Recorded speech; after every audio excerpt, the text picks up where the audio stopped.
過呢個規劃週期，其實你既可以中間彈出彈入，但係又可以翻你住定居，即係養老安老。咁而同時之間咧，可能喺年中咧做得好嘅話咧，其實你一啲嘅稅務問題咧，其實都係可以控制到，去呢個叫成本最低嘅方法，去減低一個稅務問題。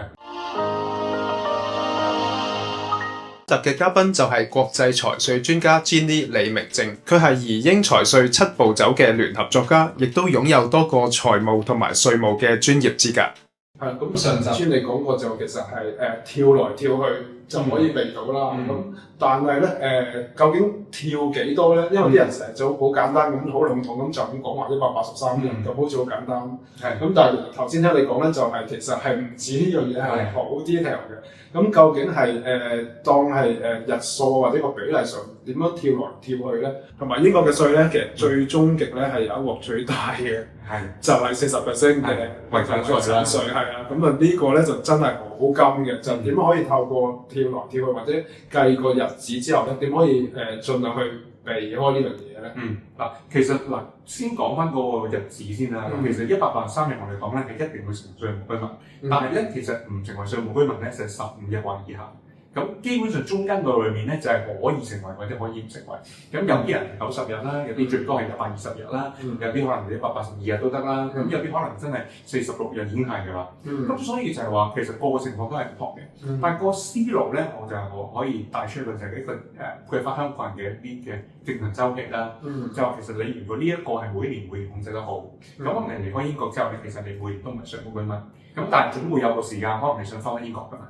即係我哋女都玩咗好多年啦。咁我玩到年紀大啦，咁可能或者身體可能要咁講，會有啲會有毛病啦，可能都唔可以陪玩咁耐啦。咁都真係要近住啲仔女啊，或者係真係可能要揾翻個地方可以識到單㗎嘛。咁亦都可以話，咁我可能9個成翻返英國啦。咁究竟幾耐翻返英國係可以有翻個即係嘅稅務優惠咧？咁其實而家嗰個現行新稅制咧，就係你連續喺英國離開咗10年唔係稅務居民。咁你翻返英國之後咧，有嗰個 entitle 咧新稅制嗰4年，即係頭嗰4年咧，我係收入免稅。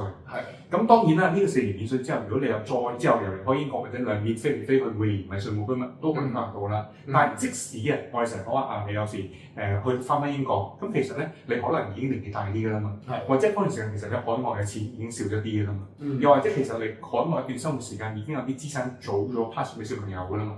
咁其實就係你喺離開英國唔係稅務居民期間咧，去做呢啲規劃，即係叫財產傳承啊、財產嘅運用啊等等啦。咁可能去到翻到英國，再加埋嗰4年完咗之後咧，其實你本身嘅資產已經少啲啦，因為可能你係細啲啦，可能你咗屋企人啦。其實嗰刻其實無論係入息稅啦，或者係遺產稅啦，其實你 exposure 都低咗嗰度。我先估問論你係即係用咩工具？我喺唔用工具情況之下，一個人生週期係會咁發生㗎嘛？正常。咁嗰刻其實可能你計條數，其實你要擔心稅務嘢已經少咗㗎咯。因為可能遺產稅可能你 under 嗰個 freehold，咁其實可能已經唔使點交，或者交冇少。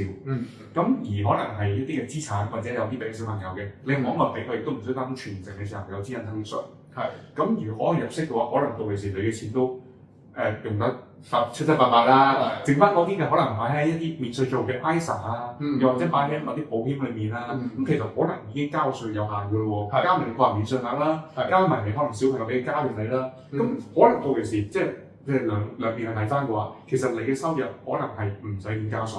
咁所以就係話，如果你通過呢個規劃週期，其實你既可以中間彈出彈入，但係又可以翻你住定居，即係養老安老。咁而同時之間咧，可能喺年中咧做得好嘅話咧，其實你一啲嘅稅務問題咧，其實都係可以控制到嘅。咁當然每個人嘅年紀唔同啦 status 唔同啦，家庭狀況唔同啦，諗法唔同啦，咁其實就冇一個統一嘅答案嘅。咁呢一度咧，真係講出一個好標準嘅人生週期會發生嘅事，同埋可能會喺裏面可以喺點樣善用稅務方面規劃，去呢個叫成本最低嘅方法，去減低一個稅務問題咁樣。咁聽完阿尊講咗咁多嘢之後咧，我又好似知多好多嘢，又好似清晰到好多嘢。但係清晰得嚟係啦，就當你知多啲嘢嘅時候咧，就發現你更多嘢唔知。咁就我而家嘅感覺咧就好 confusing，都係好矛盾嘅，係啦。咁但係知道咧，阿 Jen 咧嚟緊咧就有一個嘅係稅務嘅一個嘅課程嘅，咁大家咧就可以咧喺下面 description box 嗰條 link 咧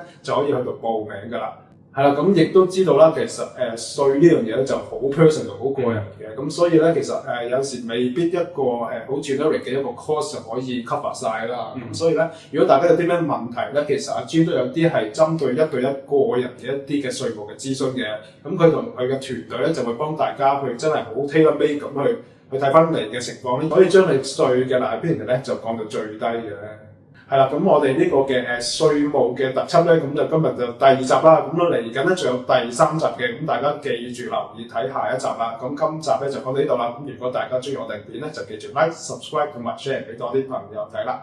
拜拜，拜拜。聽到呢度，如果大家有多個海外收入來源而唔知點喺英國報稅嘅話咧，阿 Jun 就會喺嚟緊嘅4月26號同27號舉行一個1連2天嘅 Zoom 直播課程啊。而課程嘅題目咧就係移英理財慳稅實戰課程。大家可以喺 description box 嗰度 click 嗰條 link咧，就可以了解更多有關呢個課程嘅內容啦。